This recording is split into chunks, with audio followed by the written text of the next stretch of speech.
Um, it's a very sad story, but it brought to the fore a lot of other issues that we should have been discussing before now. And it was a story about a woman who left her child, a baby, a 3-month-old baby, in a creche after her 3 months maternity leave was done. And she returned to find that her baby was no more. Of course, there are questions to ask about what happened. I mean, first thing, they don't know. Of course, there should be some sort of investigation. But like I said, it brought to the fore other conversations where people have been going back and forth on why is a 3-month-old baby in a creche and all that. And I'm asking, what is the woman supposed to do when the 3 months is done? Because in Nigeria, you get 4 months. That is civil servants. 1 month before you give birth, 3 months after you give birth. There's conversation about it going to like 6 months, but in the private sector, it's 3 months. They will calculate it for you. You won't take a day extra.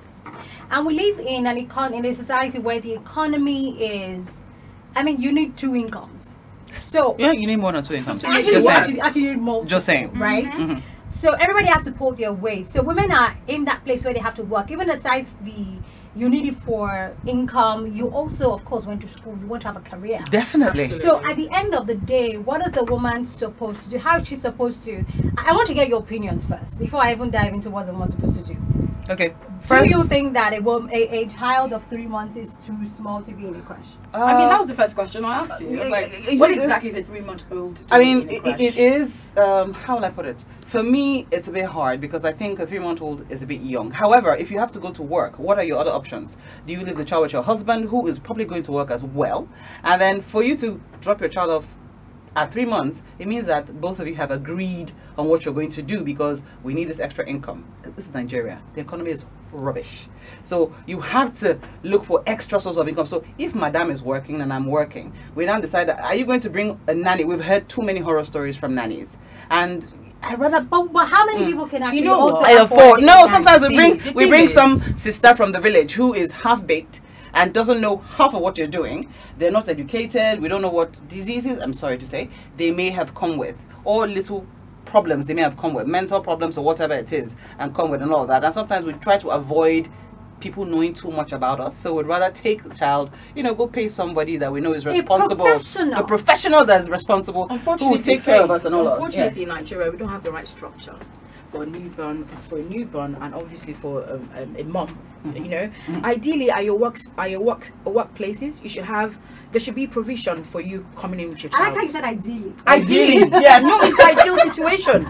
I mean, for a newborn mom, I mean, for a new mom, 3 months is still too. It's first and foremost because it's still breastfeeding. You should have at least 6 months. Your body is coming back to normal. And you know what is interesting is that, you know, they say 4 months, and then you hear every time they have like a women conference or women whatever, they'll say 6 months exclusive breastfeeding. How? When this one's going to go to work and everything? Yes, I know that they are. Nobody encourages you to take your child to work. The government should give at least 6 months to a mom. And then the workplace should make provision for a new mom to be able to stay acclimatized and having the infant at work. I mean, there's some, and I know outside Nigeria, we have 6 months to a year for in some places. Really? I think in the UK, 6 months to a year. In Canada, it's about a year in some places. Yeah. And in Finland, in fact, most of the Scandinavian countries, they have extended time, and then they also have paternity leave. I think in Nigeria, as well. They just introduced the 2 weeks paternity leave, and that is even for the public sector. So that is private sector. They have not even started. But the question, some people were now suggesting that, well, that is why you have your mother-in-law and your mother. They should be there to. But see, it's not every woman that has the privilege of having their mothers or their mother-in-laws alive, or even willing, it's not even convenient, or even ready. Thank you to do that. And it's not even to. Why should I make my mother come all the way to where I live, and then she lives her life, whatever she's doing, she puts it on hold because it's not bad for support. No, it's not bad. I'm sorry. You know, sometimes like, it doesn't work should out. Be a second and then the people that who don't have mothers that alive, major streamline. You see, the thing is, unfortunately, I've said this on the show a couple of times before. Yes, parents don't have a manual. Growing up, they didn't have, but for an infant, you know, it's really it should be planned. People don't understand that when it's time to get married, we all get in the bubble of, you know, I'm getting the love of my life. But when it's time to bring forth a child into the world, it takes planning. Too much. See, it's not even fair to the child that at 3 months everything is scattered. Ron, I like how you were saying it, that it takes planning. Because here's the thing. That happens to us all. So before you say it takes planning, like, see, the woman who left her child in the creche, I'm pretty sure she and her husband sat down and had a plan and decided that we can leave this child in a creche, and maybe they've heard good things about the creche. Now, if you say that 3 months is too young to leave the child, well, it's not the woman's fault, it's not the man's fault, it is your system's fault, the society. Absolutely, I was getting there. Because if you do not make room for people to have options, you can't blame them for dealing with the cards that they get. I agree. Unfortunately. 1,000%. Unfortunately. But just to say this, Joan, when you're talking about, you know, it's not fair to the woman. Well, the Igbo tradition, I think a couple other tribes also have it. It's called omomuko. It is a traditional thing. So the mothers come, and I think they don't stay more than 3 months as well. And they're done. I don't think they stay up to 3 months. And you have to what they have to between do the moms as well. If you've got 2 moms, one of the mom, of the dad, I mean, you know, the dad and the mom. So you have to alternate. Yeah, exactly. Who stays for 2 months? Who stays for 1 month? And that's even lucky. If you're lucky, you even have both of them. And if both of them get along as so well. So that's now we've dealt with. Okay, what we should have ideally. Now let's move to this situation. What exactly transpired in this creche? Do you even have the standards? Do you have any standard society making sure that the creche? Nobody is sure what exactly happened. They have to carry out their investigations on that, because I just want to focus on the fact that most of the blame was going to the mother. No, it's not fair to do that. Yeah, I don't think so. That's why I'm saying that it's a 2-parent household. Yes.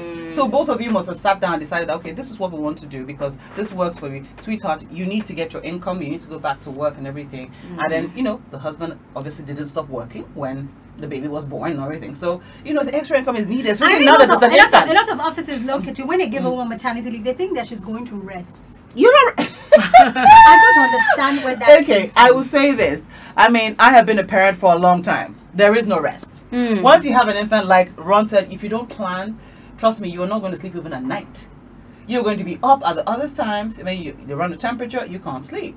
You need to diaper change, you can't sleep. So what rest are you getting? You get more rest at work. I'm telling you that you get in the house. I would say, my friend actually told me that you know, when she was working, she found it easier to go to work than to stay at home to care for her infant, because it's a lot of work. And you know, one of the things that she said was, they said I should sleep when my child is sleeping. I can't. I have things to do. So basically, by the time my child wakes up and needs me, I have to still be up. So sometimes I end up not sleeping. And they wake you up at the other time. So you're not going to just drop off to sleep because they're sleeping. Because at that time, you're like, okay, now quiet time. Let me clean this. Let me arrange this. Let me make dinner. Let me, you know, you have 1,000,001 things to do. I know. And you know, and they wake up whenever they want. They want, you know, that's. What about this idea? People say the woman should just quit her job. I was going to say that. This is a conversation we should have even before you get married. If the person that you are with, your partner, can take up all the bills and agrees to pay you a certain amount. But I personally don't think a woman should ever quit her job. I feel that you should always have something you can fall back on. And because anything can happen. You can be with the love of your life and do everything, and then suddenly something happens to him. He may lose his job or something. So what happens to you, both of you?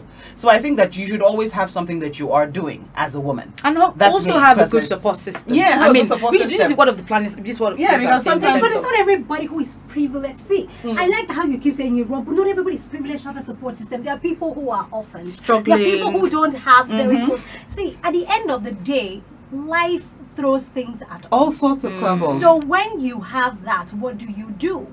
If you say the woman should quit her job, can the man's income in today's Nigeria of a double-digit inflation and where you have the currency devalued to this state, can you actually sustain your family with one income?